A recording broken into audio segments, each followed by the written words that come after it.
ನಮಸ್ಕಾರ ಎಲ್ರಿಗೂ. ನಾನಿವತ್ತು ಸೋರೆಕಾಯಿ ಸಾಂಬಾರು ಮಾಡ್ತಾ ಇದ್ದೀನಿ.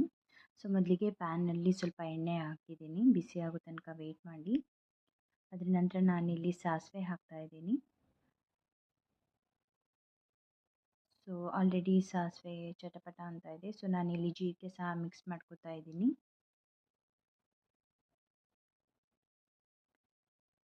ಸೊ ಈಗ ನಾನು ಆಲ್ರೆಡಿ ಜಜ್ಜಿ ಇಟ್ಕೊಂಡಿರುವಂಥ ಬೆಳ್ಳುಳ್ಳಿನ ಸಹ ಮಿಕ್ಸ್ ಮಾಡ್ಕೊತಾ ಇದ್ದೀನಿ. ಅದು ಸಹ ಎಣ್ಣೆಯಲ್ಲಿ ಸ್ವಲ್ಪ ಚೆನ್ನಾಗಿ ಫ್ರೈ ಆಗೋ ತನಕ ವೆಯ್ಟ್ ಮಾಡಿ. ಸೊ ಸಣ್ಣಗೆ ಹೆಚ್ಚಿಕೊಂಡಿರುವಂಥ ಈರುಳ್ಳಿನ ಸಹ ಮಿಕ್ಸ್ ಮಾಡ್ಕೊಳ್ಳಿ. ಇದನ್ನು ಸ್ವಲ್ಪ ಚೆನ್ನಾಗಿ ಹಸಿ ವಾಸನೆ ಹೋಗೋ ತನಕ ಫ್ರೈ ಮಾಡ್ಕೊಳ್ಳಿ. ಈಗ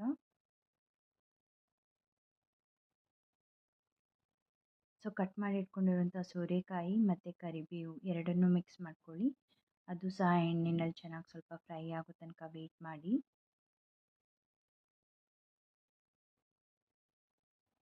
ಸೊ ಇಲ್ಲಿ ನಾನು ಸ್ವಲ್ಪ ಸಾಲ್ಟ್ ಹಾಕ್ಕೋತಾ ಇದ್ದೀನಿ.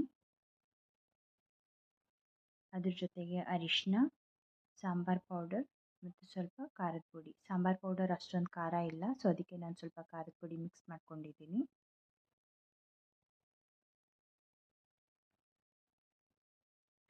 ಅದರ ನಂತರ ನಾನು ಕಟ್ ಮಾಡಿ ಇಟ್ಕೊಂಡಿರುವಂಥ ಟೊಮ್ಯಾಟೊ ಸಹ ಆ್ಯಡ್ ಮಾಡ್ತಾ ಇದ್ದೀನಿ ಇಲ್ಲಿ.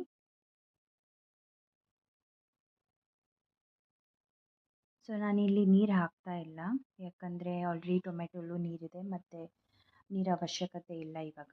ಸೊ ನಾನಿಲ್ಲಿ ಬಾಯ್ಲ್ ಮಾಡಿ ಇಟ್ಕೊಂಡಿರುವಂಥ ಬೇಳೆ ಆಲ್ರೆಡಿ ನಾನು ಕುಕ್ಕರಲ್ಲಿ ಬೇಯಿಸಿಟ್ಟಿದ್ದೆ. ಸೊ ಅದನ್ನು ಸಹ ಮಿಕ್ಸ್ ಮಾಡ್ಕೊತಾ ಇದ್ದೀನಿ. ಸೊ ನೀರು ನನಗಿಲ್ಲಿ ಅಷ್ಟೊಂದು ಅವಶ್ಯಕತೆ ಇಲ್ಲ, ಯಾಕಂದರೆ ಆಲ್ರೆಡಿ ನೀರಿದೆ.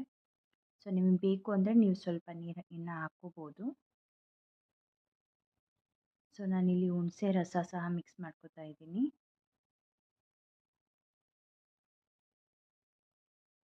ಇದೆಲ್ಲ ಚೆನ್ನಾಗಿ ಕಲಿಸ್ಕೊಂಬಿಡಿ ಒಂದು ಸರ್ತಿ.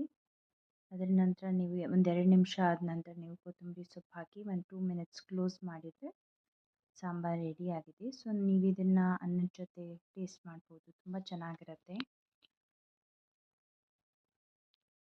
ನಿಮ್ಗೆ ಇಷ್ಟ ಆದರೆ ಲೈಕ್, ಶೇರ್ ಆ್ಯಂಡ್ ಸಬ್ಸ್ಕ್ರೈಬ್.